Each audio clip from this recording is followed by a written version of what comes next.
Nous saluons tous très cordialement au nom précieux notre Seigneur. Nous nous réjouissons de ce que nous avons trouvé grâce devant Dieu et que nous pouvons prêcher la sainte et précieuse parole de Dieu. Et nous souhaitons à tous, de tout notre cœur, les riches bénédictions de Dieu. Que ce jour soit un jour que le Seigneur a fait pour nous, pour toi et pour moi, très personnellement. Aussi aujourd'hui, je demande au frère Schmidt de venir et de prier avec nous et de lire quelques noms qui nous ont salués. S'il te plaît, frère Schmidt.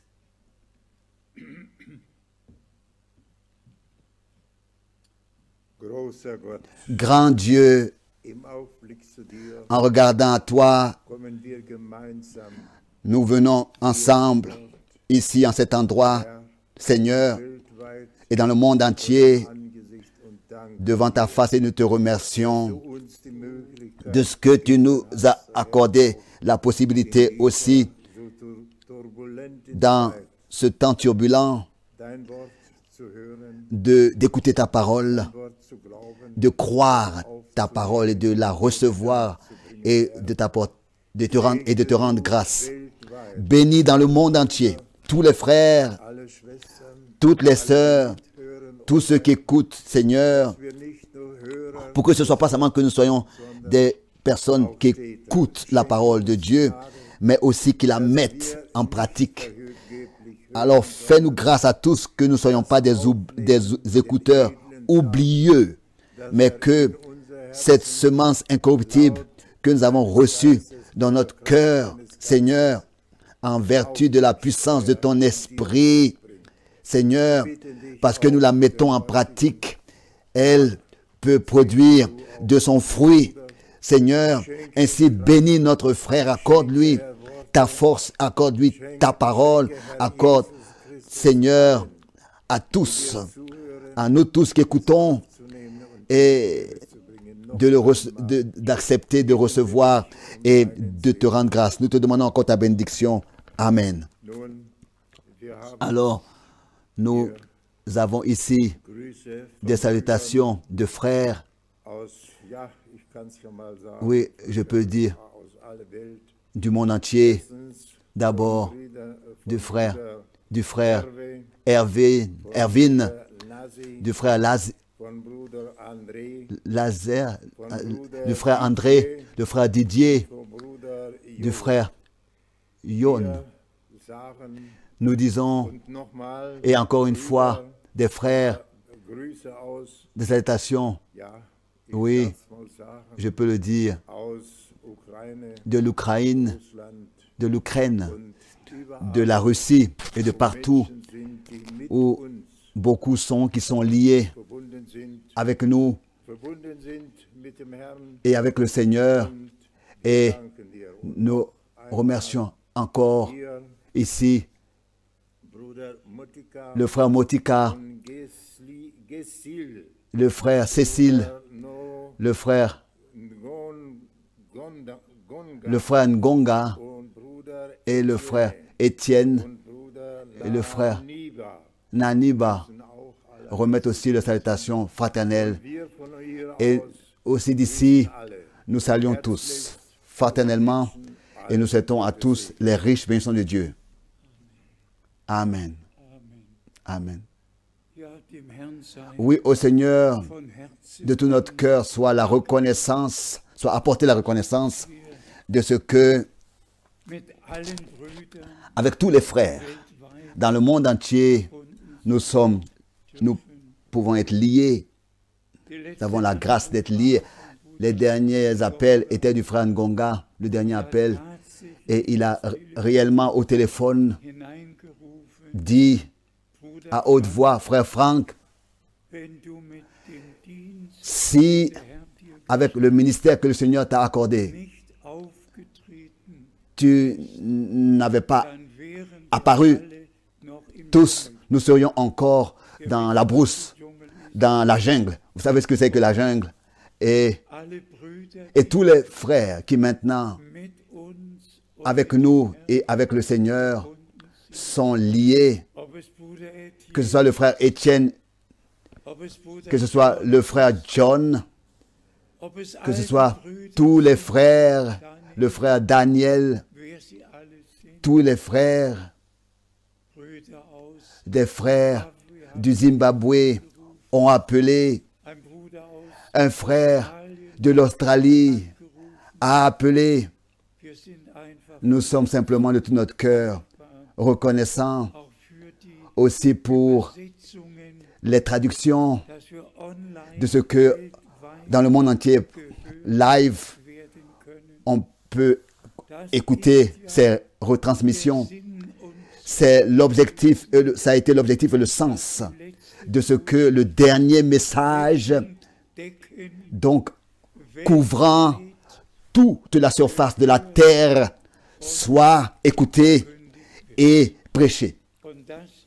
Et ça, par la grâce de Dieu, ça a eu lieu. Et comme le frère Schmitt justement disait tout de suite, que ce soit de la Russie ou bien de l'Ukraine, de tous les pays de l'Est, de l'Europe, et oui, du monde entier. Nous sommes reconnaissants, très reconnaissants au Seigneur. Pour cela, tous, nous sommes bien sûr, dans le déroulement des années, nous avons pris de l'âge. Et hier, j'ai dit que depuis 1949, ça va faire 70 ans qui sont passés. Et depuis 1979, ça va faire encore 440 ans qui sont passés.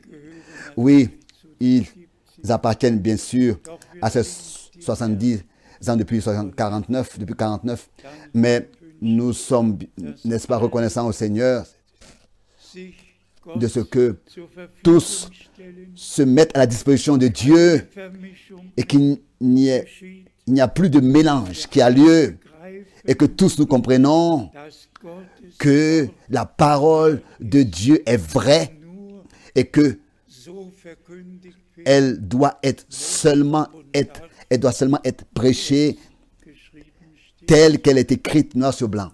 Et je pense ici à deux versets particuliers dans Daniel, le chapitre 9, versets 22 et 23, que notre bien-aimé Urs Graf de la Suisse a une fois dans une prédication de moi, il avait entendu, et ensuite dans beaucoup d'autres prédications, il a employé.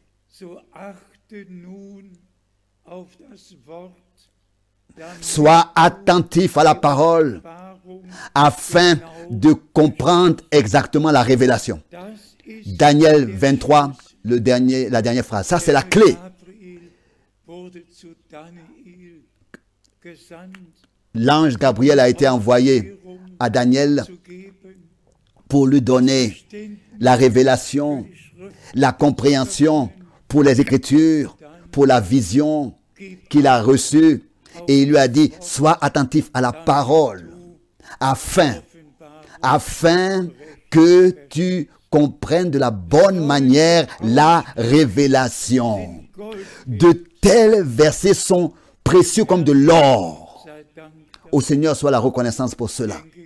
Je pense ici à 2 Timothée chapitre 4, à 2 Timothée chapitre 4, à la parole qui m'a été personnellement adressée. Je te conjure devant la face de Dieu et de Christ Jésus, qui un jour jugera les vivants et les morts, et ensuite prêche la parole, insiste en toute occasion favorable ou non, reprend, censure, exhorte avec toute douceur et en instruisant, car il viendra un temps où les hommes ne supporteront pas la saine doctrine, mais ayant la démonstration d'entendre des choses agréables, ils se donneront une foule de docteurs selon leur propre désir. Bien-aimés frères et sœurs, hier, nous avons courtement fait mention à cela. Ce qui s'est passé, c'était donc 2 Timothée chapitre 4. Depuis le temps où les prophéties de l'Ancien Testament qui avaient été données pour la première, qui étaient déterminées pour la première venue de notre Sauveur, ont trouvé leur accomplissement, avaient trouvé leur accomplissement, et tous ceux qui avaient trouvé grâce devant Dieu croyaient et ont pris part, ont eu part à ce que Dieu avait fait. Même le jour de la Pentecôte, il y avait plus de 3000 personnes rassemblées, et tous nous savons ce qui est écrit dans Marc, le premier chapitre, que Jean le Baptiste avait apparu pour prêcher un baptême de la repentance pour le pardon des péchés. Il pouvait déjà se référer à l'agneau qui allait mourir, qui allait répandre son sang et ainsi accomplir la rédemption et accorder le pardon. Et dans la foi à cette œuvre qu'allait s'accomplir, il a dans la foi baptisé les gens, et de tout Jérusalem ils sont allés au Jourdain, en Judée, et le message de l'heure, la parole qui autrefois avait trouvé son accomplissement pour vivre, la parole qui à l'époque trouvait son accomplissement. C'est simplement la grâce de Dieu. Et cet évangile, le même évangile, comme dans Marc, ici les 2 versets principaux, dans les premiers versets du chapitre de l'épître de Marc, sont mentionnés. Que Jean-Baptiste, selon Ésaïe chapitre 40, verset 3, a apparu. Une voix crie dans le désert, préparez le chemin du Seigneur, aplanissez ses sentiers, aplanissez le sentier pour notre Dieu. Et directement le 2e verset, Malachie 4, verset 5, et pardon, 3, verset 1. 3, verset 1. Voici, je vous envoie mon messager devant ma face. Les 2 versets bibliques. Dans Marc chapitre 1, verset 1, dans les premiers versets, ont été mentionnés. Ésaïe 40, Malachie 3. Et c'est ainsi, bien mes frères et sœurs, que le Nouveau Testament a commencé avec l'accomplissement de ce qui était écrit dans l'Ancien Testament pour cette époque d'autrefois. Et comme nous l'avons dit en insistant hier, tous ceux qui ne reconnaissaient pas ce qui avait été donné pour leur paix, ils ont écrit leurs propres livres, leurs propres enseignements, et ils ont exposé cela au peuple, mais ils n'ont pas exposé ce que Dieu, dans sa parole, avait dit. Et vraiment, il y a vraiment seulement que 2 testaments dans lesquels Dieu a révélé sa dernière volonté. Tel que terrestrement, on écrit dans un testament sa dernière volonté, ce qui doit se passer quand on décède, c'est ainsi que le Seigneur, notre Dieu, a écrit l'Ancien et ensuite le Nouveau Testament. Par sa grâce, il a donné ces deux testaments et c'est par la mort du Rédempteur en vertu de sa résurrection que tout s'est accompli et continue à s'accomplir tel que nous l'avons vu, et continue à s'accomplir et nous continuons à l'observer. Hier, nous avons rapidement fait mention de ce qui se passe avec Israël et nous devons le dire.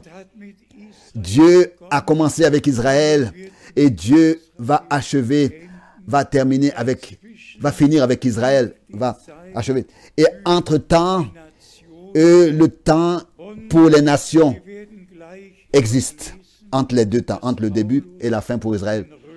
Il y a le temps pour les nations et nous pouvons regarder ce qui est écrit dans Romains 11 concernant Israël, ce que Paul a écrit dans Romains 11. Mais encore rapidement cette remarque, nous vivons vraiment dans un temps très spécial et personne sait ce qui va encore arriver, personne sait comment est-ce que les choses continueront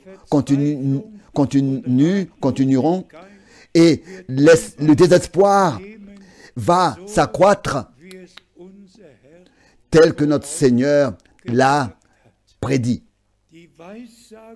Les prophéties des Saintes Écritures s'accomplissent et cela devant nous.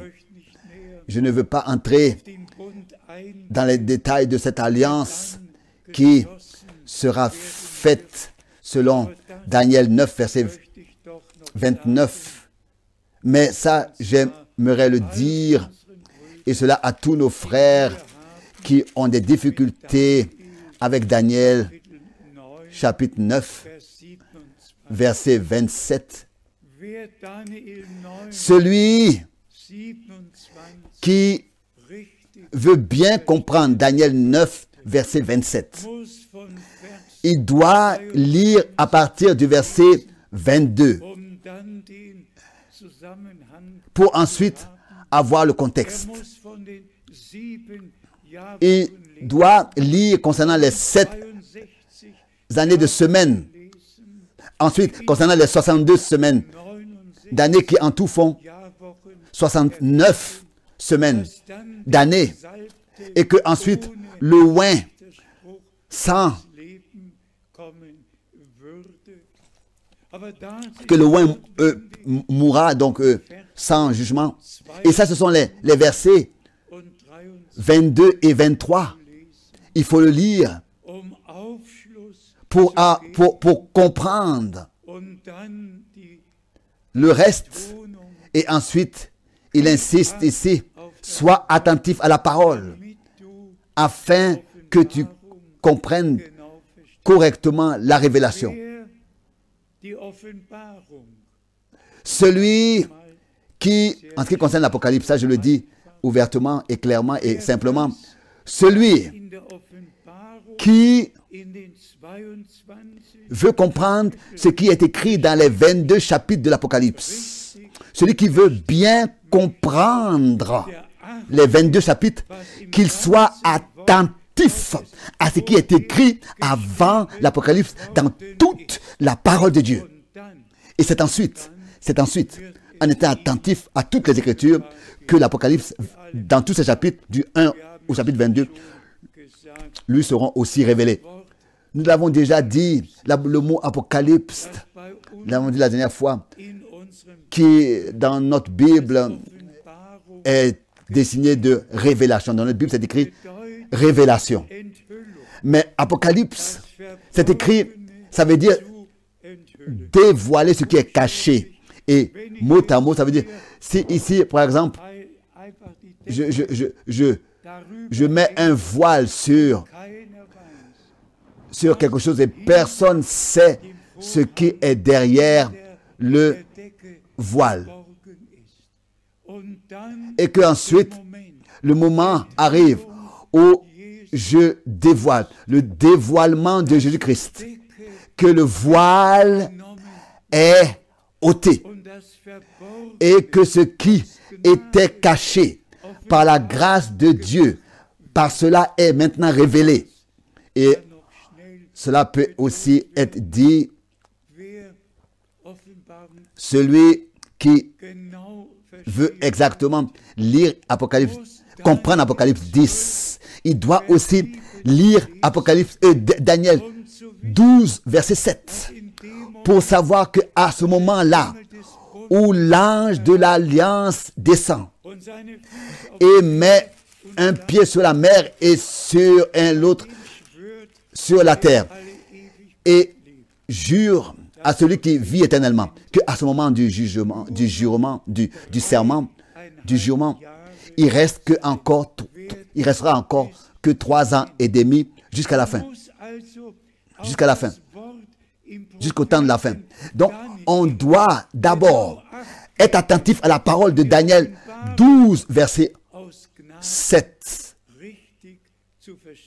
pour bien comprendre la révélation qui est dans Apocalypse 10 et aussi ce que frère Branham, par sa grâce, a exposé. Par grâce a exposé. Et pouvoir ainsi le comprendre dans son contexte dans les Écritures. Et laissez-moi dire cela encore. Ces 2 versets n'étaient pas seulement pour frère Ous Grave, mais aussi pour notre bien-aimé frère Helmut Miskis. Simplement d'une grande signification. Et c'est de ça qu'il s'agit aujourd'hui. Avec tous les frères qui dans le monde entier prennent part à la prédication. Personne peut comme ça entreprendre un voyage et dire le prophète a dit, le prophète a dit. Il doit revenir à ce que Dieu a dit avant cela dans la Bible. Au prophète Daniel, il a été dit à haute voix: scelle le livre jusqu'à la fin. Et ensuite, plusieurs seront purifiés, blanchis et éprouvés, etc. Et c'est ainsi que la connaissance va s'accroître.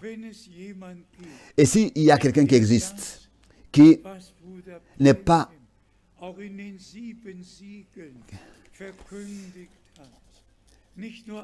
qui n'a jamais lu,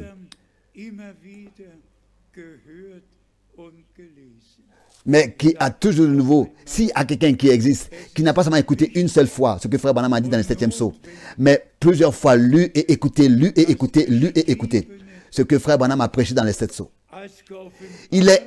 S'il y a quelqu'un qui existe, qui l'a vraiment fait, il est important d'accepter la sainte et précieuse parole de Dieu, d'être attentif à la parole, d'être attentif aux Écritures et de ne rien ajouter à ce qui a été prêché ou bien retranché.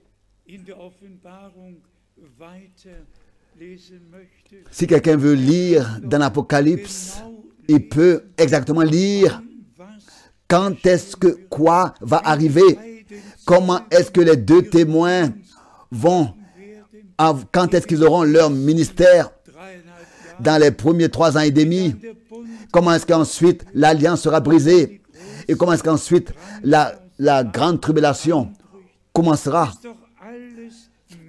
Tout a été écrit à l'avance et on a seulement besoin que ces choses soient montrées dans leur contexte. Et celui qui lit dans Apocalypse, il voit, n'est-ce pas, l'ordre divin dans la parole de Dieu. Dans Apocalypse 7, la troupe des 144 000 est montrée, qui sera scellée. Au chapitre 15, ils sont montrés sur la montagne de Sion et écoutent le cantique que l'épouse chante pendant le festin des noces et entonne le même cantique. Et quand par exemple un mail vient, nous parvient, où il est dit que le festin des noces a commencé en 1963 sur terre, le festin des noces. De tels frères ont perdu le sens. Ils ont absolument rien compris. Ils ont qu'une tête folle. Tout doit être ordonné bibliquement. Et ensuite, il ajoute, Apocalypse 10 est déjà accompli aussi. Bien-aimés frères et sœurs, il y a un ordre divin. Et Dieu, dans l'Église, a établi différents ministères. Et nous sommes maintenant dans la dernière partie dans laquelle tout ce qui n'avait pas été montré dans son contexte, ne pouvait pas être montré dans son contexte dans les temps passés. Et ça aussi, Frère Branham l'a dit en insistant, il est reparti toujours au temps depuis la Réformation et il a parlé de comment est-ce que les vérités bibliques toujours plus ont été révélées et ont été prêchées. Et quand ensuite nous regardons dans l'histoire de l'Église et que nous lisons concernant cela, nous voyons que 100 années avant l'apparition de la Réformation, il y avait eu déjà des réunions de réveil avec baptême du Saint-Esprit qui avait eu lieu avant la Réformation. Dans le temps de Jan Hus, dans le temps des frères Böhm, dans le temps de Graf, Zinzendorf, les exposés existent dans l'histoire de l'Église. L'Esprit de Dieu agissait puissamment pendant les âges des Églises, même déjà avant la Réformation. Ils étaient baptisés du Saint-Esprit avant et après la Réformation. Mais dans notre temps, et c'est ainsi que Frère Branham, toujours de nouveau, l'a dit en insistant. Les 7 sceaux, les mystères qui étaient cachés de tout le dessein du salut de Dieu ont été révélés. Et nous avons la responsabilité que nous avons reçue de Dieu de porter en transmettant ce qui nous a été accordé par Dieu, par sa grâce, par l'ouverture des sceaux. Et nous savons tous que, n'est-ce pas, Frère Branham avait un appel divin. Mais je ne dois pas, n'est-ce pas, aller entreprendre un vol à Jeffersonville pour m'informer là-bas. Non, et encore une fois, non. Dieu a accordé sa grâce de ce que pendant 10 ans, je connaissais personnellement le prophète et qu'en tant qu'homme aussi, j'ai appris à le connaître. J'ai mangé avec lui à la même table. J'ai pris avec lui, j'ai pris part à plusieurs repas, mangé et bu ensemble et voyagé ensemble. Mais la chose importante était son mandat divin qu'il avait reçu pour moi. C'était plus important. Et laissez-moi dire cela pour que le monde entier comprenne. Dieu a fait en sorte que au prophète, la parole fut révélée. Car c'est ainsi que c'est écrit, Dieu ne fait rien sans premièrement le révéler. Révéler ses secrets à ses serviteurs, les prophètes. Pas aux évangélistes, pas aux pasteurs, pas aux bergers, mais aux prophètes. Les prophètes étaient des voyants, avaient été appelés voyants. Ils voyaient en vision, ils avaient des visions.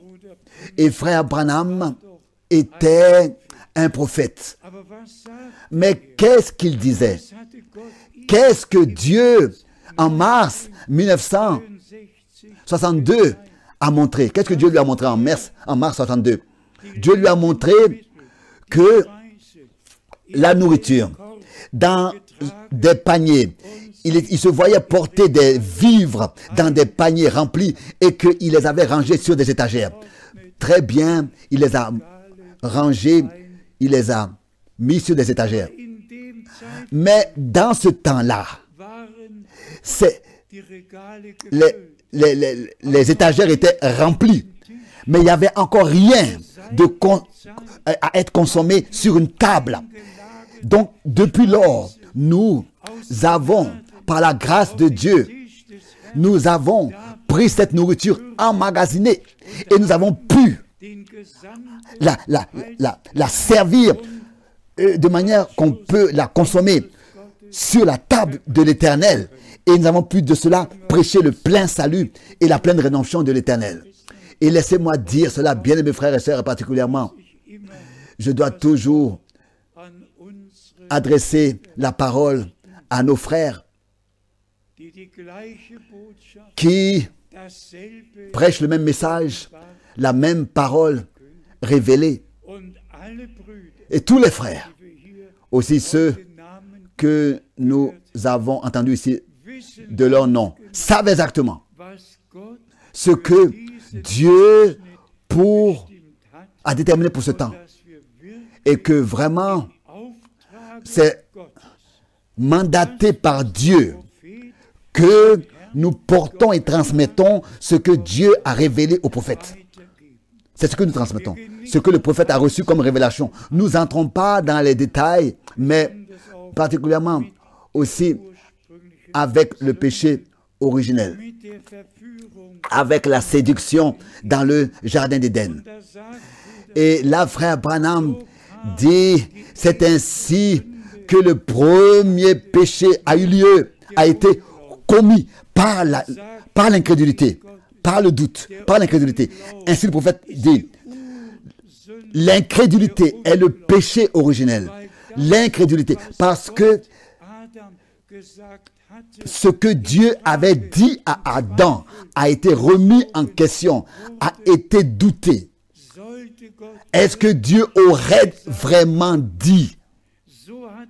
Est-ce que c'est vraiment comme ça qu'on doit comprendre les choses? C'est comme ça que le diable, dans le paradis, dans le jardin d'Éden, a semé le doute.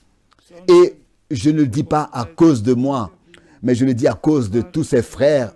C'était comme ça en 79 que l'adversaire a inspiré à Ève et a dit, est-ce que le Seigneur lui aurait vraiment parlé?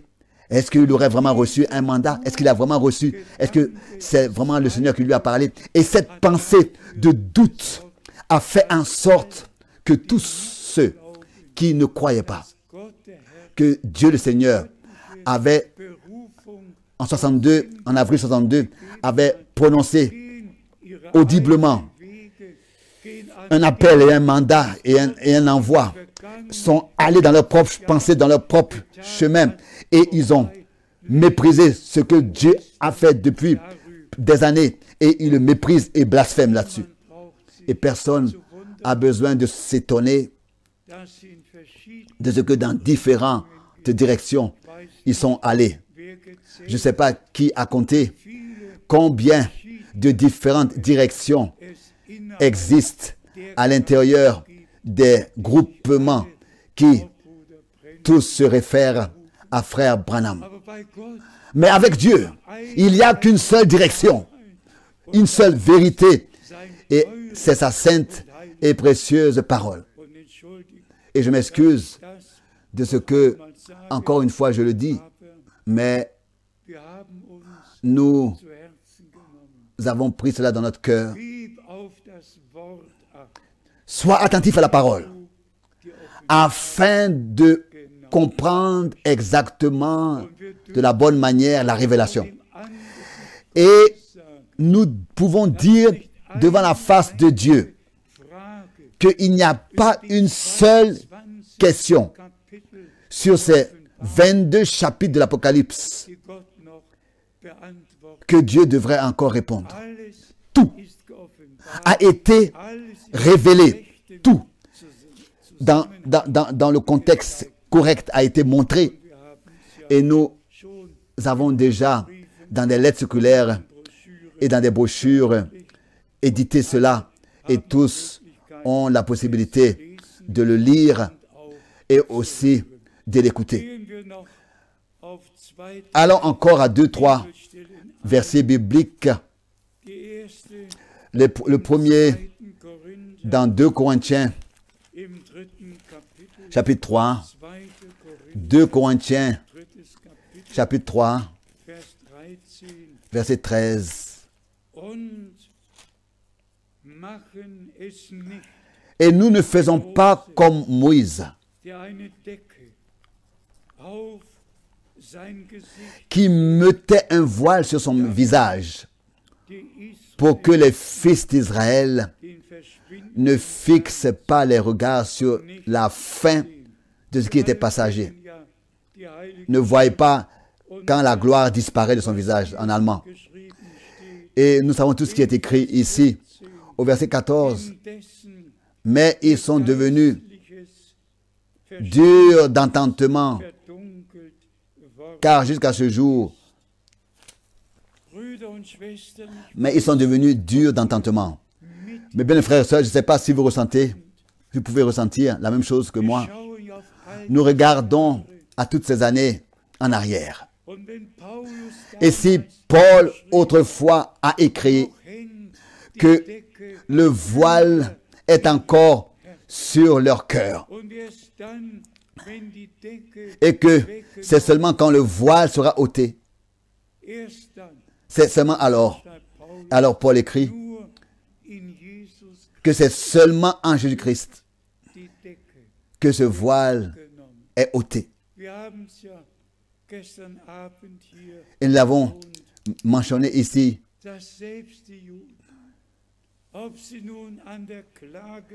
Et que même les Juifs, même quand ils prient au mur de lamentation, ils l'avons toujours vu de nous-mêmes. Ils lisent et ils prient. Et avec tout leur corps, avec tout le zèle et la consécration, ils lisent la Torah, le Talmud de Jérusalem, la Gemara, la Mishra, et ils lisent tous ces livres des rabbins. Et le voile est sur leur cœur, sur leurs yeux. Ils ne voient rien. Quand les Écritures de l'Ancien Testament sont lues, quand ils font la lecture de l'Ancien Testament. Puis je demandais aujourd'hui, qu'est-ce qui se passe avec ceux qui lisent les Écritures du Nouveau Testament? Est-ce que là, il y a un voile qui est sur leur cœur? Est-ce que à eux, la révélation de Jésus-Christ a été accordée pendant la lecture du Nouveau Testament? Comme tout à l'heure avec ce voile, je l'ai montré, que simplement le voile a été ôté et que le chemin au lieu très saint est inauguré.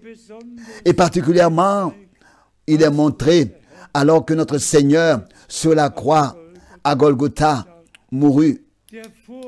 Le voile entre le lieu saint et le lieu très saint s'est déchiré d'en haut vers le bas. L'arche de l'alliance était devenue visible et le sang de la nouvelle alliance a été apporté sur l'arche de l'alliance et tous nous avons par la grâce de Dieu expérimenté la rédemption, le pardon par le sang de l'agneau. Nous l'avons accepté et nous sommes reconnaissants au Seigneur pour cela. Mais, disons-le encore une fois, pas seulement les Juifs qui jusqu'aujourd'hui font la lecture de l'Ancien Testament et ensuite lisent leurs propres interprétations, mais aussi tous ceux qui font la lecture du Nouveau Testament. Le voile est encore sur leur cœur et ils se lèvent que par la révélation de Jésus-Christ. Il est ôté que par la révélation de Jésus-Christ. Il a dit, le monde ne me verra plus, mais vous vous me verrez et je me révélerai, je me ferai connaître à vous. Il s'agit de la révélation de Jésus-Christ par laquelle le voile est ôté. Nous voyons qui il est. Il se fait connaître à nous personnellement. Et alors que frère Branham parlait de Colossiens chapitre 1 et disait que là il est écrit que notre Seigneur est le premier-né de la création de Dieu. Et ensuite, frère Branham dit qu'avant, déjà même depuis le commencement, le premier-né était là. Que tous les frères puissent comprendre que notre Seigneur, qu'il soit en tant que le premier-né, qu'il soit en tant que médiateur ou avocat, qu'il soit dans son humanité, bien dans sa divinité, qu'il soit montré dans ses différents domaines de devoir. C'est toujours le même. C'est toujours le même. Et dans Luc, chapitre 2, verset 11, il est encore écrit, aujourd'hui, Christ vous est né, qui est le Seigneur. Il est le Seigneur. Directement, depuis Genèse chapitre 2, alors que le Dieu invisible, alors qu'il était sorti de l'éternité et que le temps a commencé, fut créé au moment où Dieu Elohim, dans une forme visible, est venu et a apparu. À ce moment-là, il était Dieu le Seigneur. Déjà dans l'Ancien Testament, le Dieu invisible, manifesté, révélé visiblement dans une forme. Et cette forme visible de Dieu a été appelée le Seigneur dans tout l'Ancien Testament, ou alors l'Éternel. Que ce soit dans Genèse, chapitre 14, alors qu'en tant que roi de Salem, il avait apparu, il était allé à la rencontre d'Abraham pour, avec lui, fêter, tenir le souper. Que ce soit qu'il vint à Abraham et qu'il se soit assis et à manger et à bu avec Abraham et à donner la promesse que l'année prochaine, à la même époque, je reviendrai. Toujours le même, depuis le commencement, depuis le commencement. Et nous sommes reconnaissants au Seigneur de ce qu'il est écrit, que Jésus-Christ est le Seigneur, est le même, hier, aujourd'hui, et le même, éternellement. Oui, comme ici, Paul, au chapitre 15, l'a dit de 2 Corinthiens 3, au verset 15, jusqu'à ce jour, quand on lit Moïse, un voile est jeté sur leur cœur. Disons-le encore une fois vraiment avec douleur. Est-ce que ce voile n'est pas non plus jeté sur le cœur de tous ceux qui font la lecture aussi du Nouveau Testament? Et que c'est seulement par la révélation de Jésus-Christ que ce voile est ôté? Et seulement celui qui entre dans la tente d'assignation, pas dans le portuaire ou bien dans le lieu saint. Là, les choses se passent là, qui sont déterminées à se passer là. Mais Dieu nous a déterminés à aller plus loin, à aller jusqu'à derrière le voile, dans le lieu très saint, là où l'arche de l'alliance se trouve, là où on rencontre Dieu. Et répétons encore, là où l'arche de l'alliance se tenait, et que le souverain sacrificateur, une fois par an, dans le jour de la réconciliation de Dieu avec l'humanité, c'est là que le souverain sacrificateur avait le droit d'entrer pour répandre le sang. Et notre Seigneur, en tant que souverain sacrificateur, quoique souverain sacrificateur, mais malgré tout le Seigneur. Que ce soit médiateur et malgré tout le Seigneur. Il reste Seigneur, malgré différents domaines de devoir qu'il occupe. Mais il reste toujours le même, hier, aujourd'hui, et le même dans toute l'éternité. Paul l'a exposé ici et nous le croyons et cela de tout notre cœur. Ce qui est écrit. Et ensuite il continue dans Romains chapitre 11, Romains 11, verset 5. De même aussi dans le temps présent, il y a un reste. Il y a un reste. Selon l'élection de la grâce. Aussi dans notre temps. De même aussi dans le temps présent. Dans le temps présent. C'est écrit dans Romains 11, verset 5. De même aussi, dans le temps présent, il y a un reste selon l'élection de la grâce.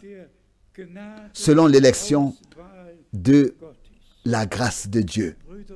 Bien-aimés frères et sœurs, un reste tel que Israël, dans son entièreté, autrefois, ne fut pas sauvé.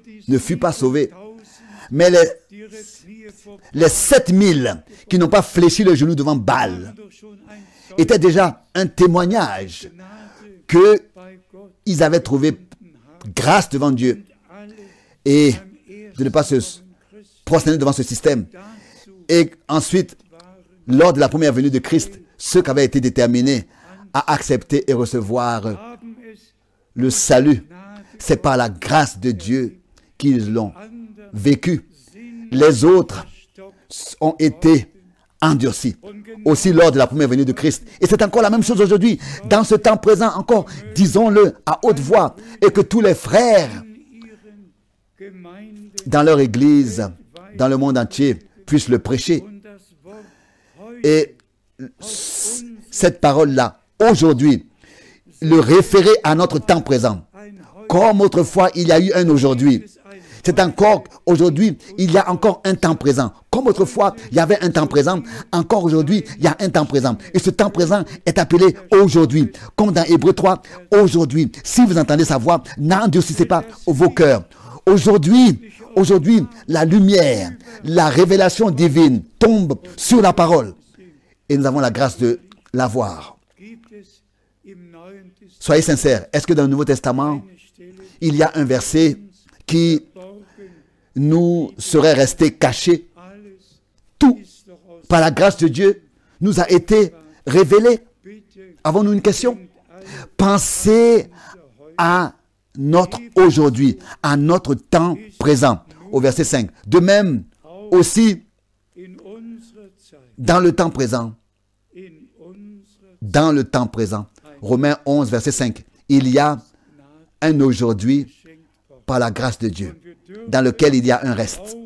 Et nous pouvons accepter ces choses. C'est parce que nous faisons partie de ce reste, de cette élection. Et ensuite, dans Romains,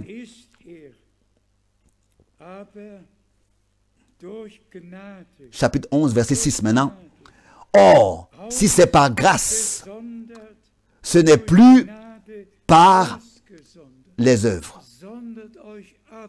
Séparez-vous, vous mon peuple. Ne touchez à rien d'impur. Dites-moi, dans quelle église le aujourd'hui est prêché? Qui parle encore de ce aujourd'hui? Qui a reconnu le aujourd'hui? La parole pour ce temps présent que Dieu a enverrait un prophète et a aussi envoyé ce prophète. Bien-aimés frères et sœurs, c'est laps de temps le plus important dans toute l'histoire du salut, dans toute l'histoire de l'humanité et aussi laps de temps le plus important dans l'église du Dieu vivant. Après nous, il n'y aura plus de prophète qui va apparaître parmi les nations. Après nous, il n'y aura plus de message parmi les nations. Ce message-là aboutit dans l'enlèvement de l'église épouse de Jésus-Christ. Et là, nous avons cette promesse merveilleuse que l'époux reviendra pour prendre l'épouse auprès de lui. Et aussi en ce qui concerne cela, bien mes frères et sœurs, des frères dans les différentes langues ont des difficultés parce que les traductions sont différentes. C'est pas partout où chez nous il est écrit épouse. Dans d'autres Bibles, c'est écrit femme. C'est vraiment dommage de ce que tous n'ont pas été fidèles dans la traduction de la Bible. Mais prenons le mot, par exemple, église. Notre Seigneur a dit, je bâtirai mon église.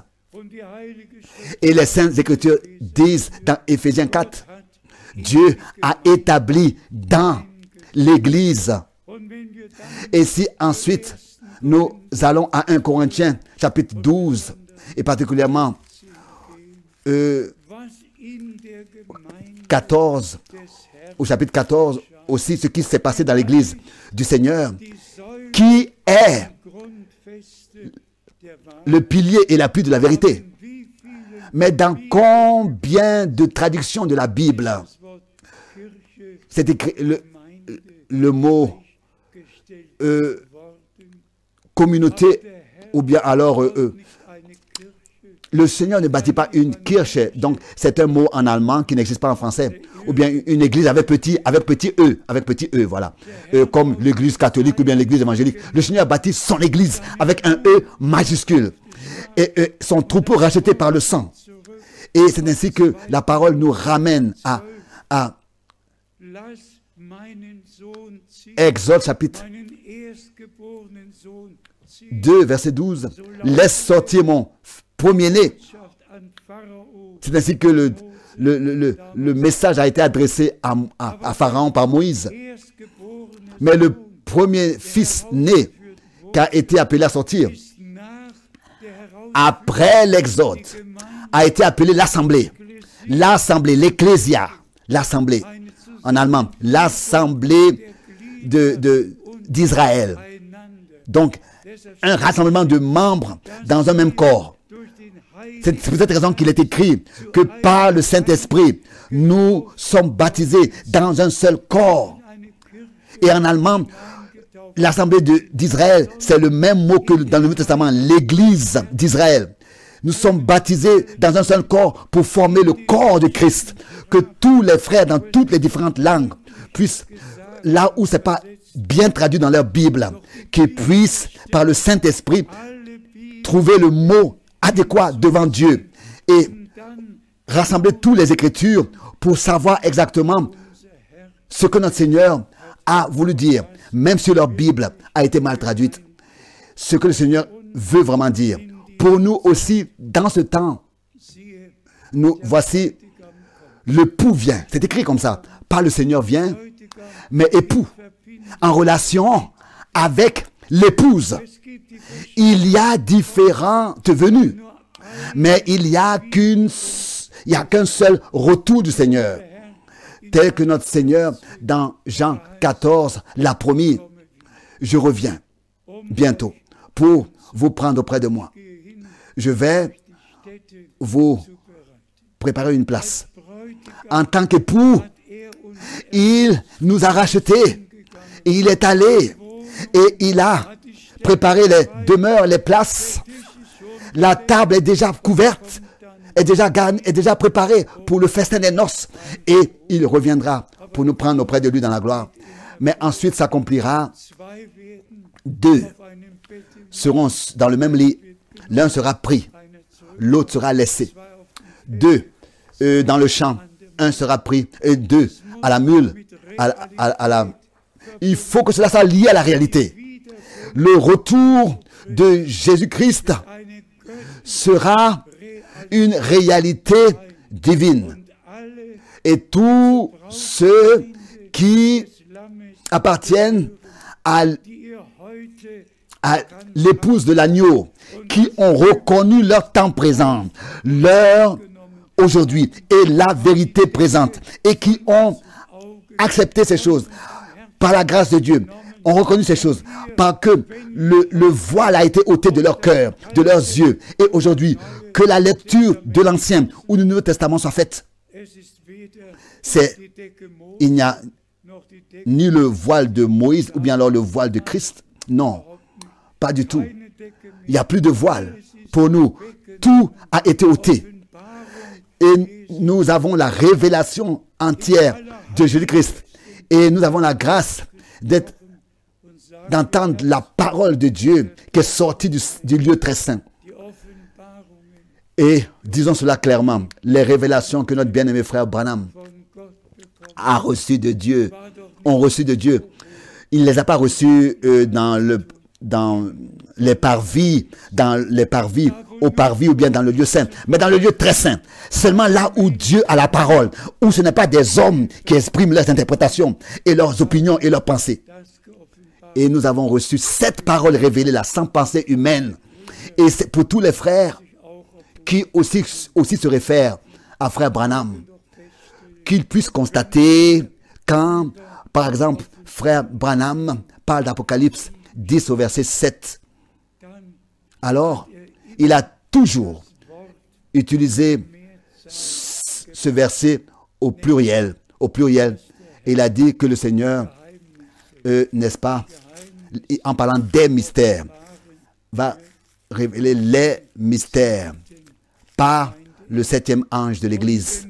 Et justement, ça s'est accompli par le dernier messager dans l'âge de Laodicée, dans lequel nous vivons maintenant encore.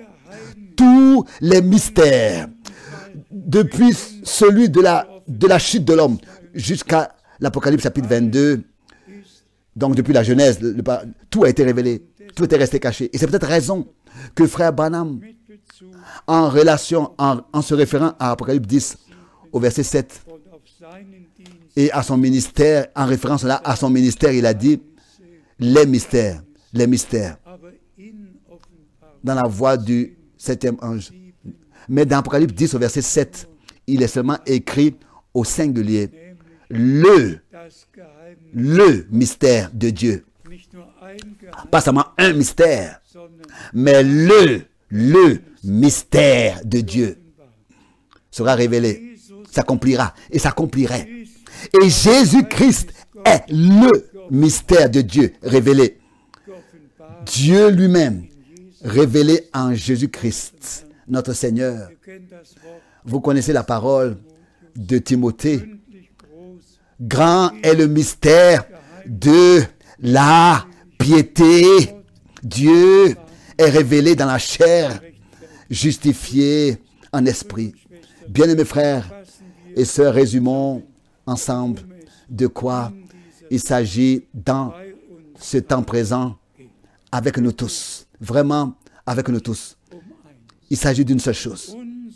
Il s'agit de reconnaître notre temps présent, notre aujourd'hui, et de remercier Dieu pour cela, de ce qu'il a vraiment ôté le voile de notre cœur, et que ce ne soit pas seulement que les Écritures nous soient lues et que nous les lisions, mais que ce que nous lisons nous soit premièrement révélé et qu'ensuite cela devienne une expérience personnelle que nous faisons avec Dieu et que nous puissions reconnaître ces choses dans leur contexte dans la Bible et que cela soit encore dit et adressé à tous les frères et à toutes les sœurs dans le monde entier, à tous les frères. Celui qui veut reconnaître le message de Dieu et le recevoir par révélation de l'Esprit de Dieu, qu'il soit attentif à la parole écrite, car à la parole écrite, on n'a pas le droit d'ajouter ou de retrancher quelque chose, d'infiltrer nos pensées et ensuite vouloir comprendre la révélation, c'est pas possible. C'est ainsi que frère Branham l'a dit plusieurs fois, que personne a le droit d'ôter quelque chose de la parole ou bien alors d'ajouter quelque chose à la parole. Et qu'est-ce qui s'est passé avec toutes ces interprétations, avec tous les faux docteurs et doctrines qui sont propagés partout, qui ne sont pas trouvés dans les Saintes Écritures, qui ne sont pas écrits. Ce n'est que ajouter et retrancher, ajouter et retrancher. Chaque interprétation. Alors que le Seigneur puisse accorder à nos frères dans le monde entier le respect pour les Écritures, la crainte devant Dieu, et respecter l'Ancien et le Nouveau Testament.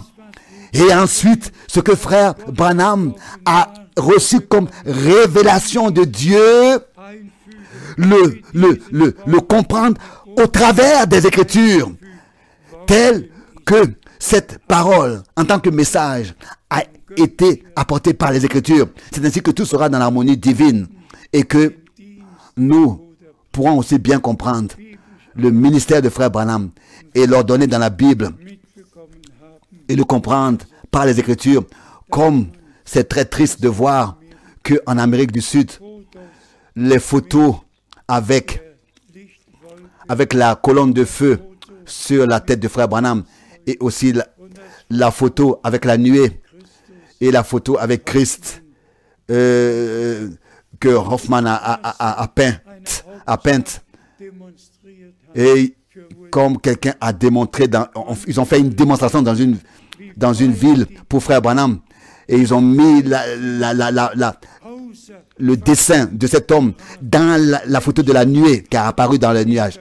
Imaginez-vous, les gens ont perdu le sens et ils apportent de l'opprobre et de la honte sur le message et sur Dieu et sur sa parole et sur notre Rédempteur avec tout ce culte rendu à un homme, aussi par le ministère de frère Branham. Nous respectons ce qui a été dit à frère Branham, que le message que Dieu le Seigneur lui a donné des Écritures et lui a révélé des Écritures, ce message-là sera prêché dans le monde entier. Et nous regardons en arrière et nous voyons que tout cela a trouvé son accomplissement durant toutes ces années. Et quand nous pensons à cela, que maintenant, de ces 193 pays, de ces 193 pays, nous servons exactement 173 pays avec ce que Dieu a dit, avec ce que Dieu a révélé. 175 pays.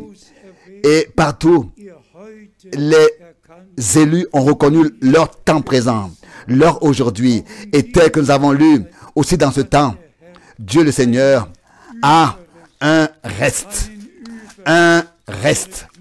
qui, n'est-ce pas, n'ont pas fléchi leurs genoux devant Baal, mais devant Dieu le Seigneur, devant Baal, mais devant Dieu le Seigneur, dans le monde entier. Et ce que nous ne pouvons pas atteindre d'ici, nos frères l'atteignent dans les différents pays dans lesquels ils sont. Et tous dans le monde entier sont inclus, ont été inclus dans ce que Dieu fait dans ce temps présent, dans ce aujourd'hui. Les Écritures sont accomplies devant nous. Et disons aussi cela encore une fois, nous voyons ce qui se passe avec Israël, nous voyons ce qui nous voyons quel rôle jouent les nations, nous voyons tout cela. Nous ne voulons pas entrer dans les détails de ces choses. Et nous voyons comment est-ce que le désespoir et le manque d'idées, ils ne savent pas quoi faire. Et ils sont donc immergés par toute cette épidémie maintenant, cette pandémie. Mais Dieu a donné cette promesse. Je serai avec vous. Que vos cœurs ne se troublent pas. Je serai avec vous tous les jours. Jusqu'à la fin du monde, il a donné la promesse dans le psaume 91, donc 91, que aucune peste ne nous atteindra. Que le Seigneur, par sa grâce, nous gardera. Et c'est ainsi que nous pouvons, dans chaque circonstance, faire confiance à notre Seigneur et savoir qu'il fera toutes choses bien. Je voudrais seulement encore une fois insister que à tous les frères qui dans le monde entier prêchent la même parole, le même message et distribuent la même nourriture spirituelle. C'est le dernier mandat vraiment le dernier mandat. Aussi certain que à Frère Branham, la nourriture a été donnée comme mandat, donc qu'elle soit emmagasinée. Il a été donné à Frère Branham d'emmagasiner la nourriture. C'est ainsi que il m'a été dit en décembre 62, d'attendre avec le reste, d'attendre jusqu'à que j'ai reçu le reste de la nourriture, le reste qui doit s'ajouter à cette nourriture. Je savais à 100% que j'avais plus besoin d'entendre une voix audible. Je savais ici, ça parlait dans mon cœur. Maintenant, ton temps est venu d'aller de ville en ville, et d'aller de continent en continent pour prêcher le message, la parole. Et c'est ainsi que je me suis pris ça dans le cœur. 2 Timothée 4. Prêche la parole. Autant favorable ou pas favorable. Insiste, censure, enseigne avec toute douceur. Frères et sœurs, excusez-moi le fait que j'insiste. Mais recevez cela dans le cœur. Prenez cela au sérieux.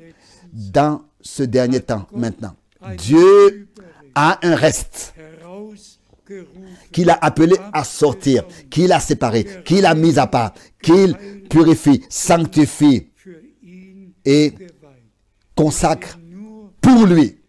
Nous nous tenons seulement à la disposition de Dieu et nous laissons seulement valables et supportons seulement ce qui est écrit noir sur blanc dans la Bible. Et nous savons que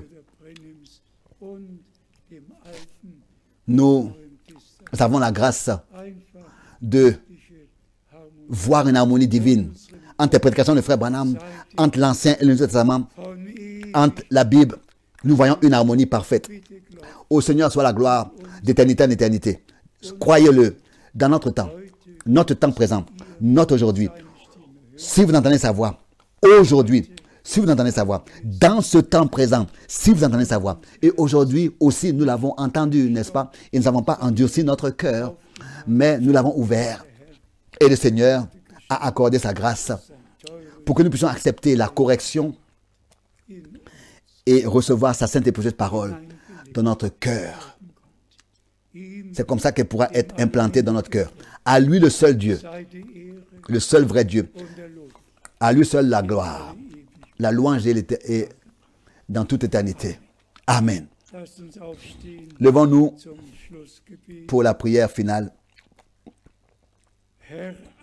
Seigneur Dieu Tout-Puissant, aujourd'hui j'ai dans mon cœur, encore une fois, de prier pour tous les frères dans le ministère, qu'ils ne prêchent rien, si ce n'est qu'ils peuvent le prêcher de ta parole. Et que l'Église puisse devenir une épouse parole, préparée pour le jour glorieux de ton retour. Bien-aimé Seigneur, toi en tant qu'époux, tu parles avec ton épouse. Et nous te remercions de ce que Matthieu 25 s'accomplit. Tu reviendras et tous celles qui furent prêtes, qui seront prêts, tous ceux qui seront prêts, entreront avec toi dans le festin des noces de l'agneau, dans le festin des noces, au festin des noces. Bien-aimé Seigneur, nous revendiquons ce reste-là. Tous les rachetés, tous les élus qui ont reçu la grâce de Dieu, qui sont élus, prédestinés, nous les revendiquons. Revendiquons tous ceux qui sont prédestinés à prendre part au festin des noces de l'agneau. Nous les revendiquons tous. Que maintenant, ils puissent entendre ta voix, entendre ton appel et venir, sortir, se préparer. Bien-aimé Seigneur, venir à toi. Bénis tous les frères dont leurs noms aujourd'hui n'ont pas non plus été mentionnés. Tu les connais tous. Tu sais où ils habitent. et tous ceux qui y sont. Bénis-les tous et conduis-nous jusqu'à que nous passions de la foi à la vue. Ensemble, nous louons la puissance de ton sang, de ta parole et de ton esprit et te remercions de ce que tu achèves ton œuvre de la rédemption dans notre temps. Et comme nous pouvons le dire, comme ce cantique le chante, même si je ne connais pas le chemin, tu le connais. Tu nous conduis sur un droit chemin à cause de ton saint nom. Nous te remercions de tout notre cœur pour cela. Tu connais le temps, ton plan est fini, est préparé et est prêt pour l'exécution. Nous te remercions ensemble de ce que nous avons la grâce de voir les prophéties bibliques dans leur accomplissement, que ce soit au Moyen, au Proche-Orient, ou bien en Israël, ou bien parmi les nations. Nous te remercions pour ta fidélité et te demandons de laisser luire ta face sur nous.